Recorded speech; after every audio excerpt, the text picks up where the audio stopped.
Hello all of you. ప్రశాంతంగా కూర్చోవడం కూడా ఒక కళ అని చెప్పి టీ యాడ్లో వస్తుంది కదా. సో నిజంగానే ప్రశాంతంగా కూర్చోవడం అనేది చాలా కష్టం.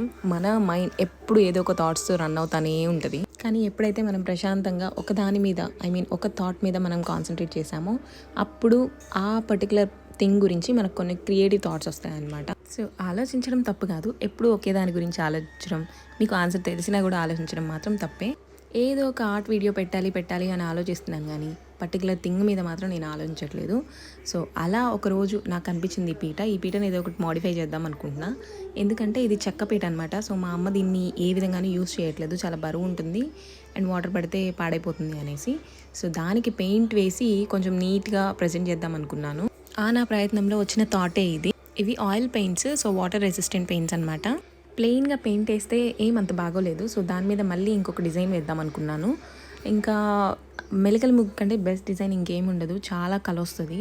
అందుకే మెలికల ముగ్గు వేయడమే స్టార్ట్ చేశాను. మెలికల ముగ్గు అనేవి జియోమెట్రిక్ పజిల్స్ లాగా, మీరు వేస్తూ ఉంటే మీ మైండ్ షార్ప్ అవుతుంది, మీ కాన్సన్ట్రేషన్ అంతా కూడా ఆ ముగ్గు మీదే ఉంటుంది. మెయిన్గా ఈ మెలికల ముగ్గు వేయాలంటే చాలా స్కిల్ ఉండాలి. అండ్ ఇవి సౌత్ ఇండియాలోనే వేస్తారంట, లైక్ ఆంధ్రప్రదేశ్, కర్ణాటక, తమిళనాడు ఇలాగా. పర్టికులర్గా ఈ కలర్ కాంబినేషన్ చూసినప్పుడు మాత్రం నాకు మురారి మూవీ గుర్తొచ్చింది. ఆ మ్యారేజ్ సాంగ్ ఉంటుంది కదా, ఆ సాంగ్లో వాళ్ళ ఇల్లంతా ఈ కలర్ కాంబినేషన్లోనే ముగ్గులు ఉంటాయి, చాలా బాగుంటుంది. అండ్ పర్టికులర్గా ఈ పీటను చూస్తే ఖచ్చితంగా పెళ్ళికి యూస్ చేసే పీటలా అనిపిస్తుంది. నిజంగానే ఇప్పుడు చెక్క పీటలు ఎవరు యూస్ చేయట్లేదు, అకేషన్స్కి మాత్రమే యూస్ చేస్తున్నారు. అన్నీ ఆ ప్లాస్టిక్ పీటలు అవే వాడుతున్నారు.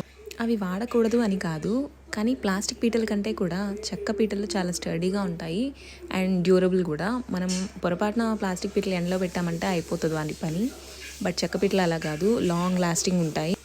బట్ ఓన్లీ థింగ్ ఏంటంటే వాటర్ పడితే పాడైపోతాయి అనమాట. సో దాని మీద మనం వర్క్ చేస్తే సరిపోతుంది. ఇది స్టార్ట్ చేసేటప్పుడు ఇంత మంచి ఫినిషింగ్ వస్తుంది అనుకోలేదు, కానీ బట్ ఒక్క మెలికల్ ముగ్గు వేసాక మాత్రం దాని లుక్కే చేంజ్ అయిపోయింది. మా అమ్మకి కూడా ఇది చాలా చాలా నచ్చిందంట, అందుకే ఎంతసేపు దీని మీద టైం వేస్ట్ చేసినా కూడా ఏమీ అనలేదు. ఇన్ఫ్యాక్ట్ మా అమ్మ పాతకాలం మెమరీ కూడా షేర్ చేసింది. అంటే మా చిన్నప్పుడు ఊర్లో ఉండే ఇళ్ళకి ఇలానే రెడాక్స్ పెయింట్తో ముగ్గులు ఉండేవంట. సో ఫైనల్గా పీట పెయింటింగ్ కంప్లీట్ అయిపోయింది అండ్ అవుట్లుక్ ఇలా ఉంది. మీకు ఈ పీట పెయింటింగ్ ఎలా అనిపించిందో చెప్పండి, ఫీడ్బ్యాక్ చాలా చాలా అవసరం. ఆ పీట మీద ఉన్న స్క్రాచెస్, ఆ పెయింటింగ్ మరకలు ఏమీ హైలైట్ అవ్వట్లేదు, ఓన్లీ బికాస్ ఆఫ్ మెలికల్ ముగ్గు.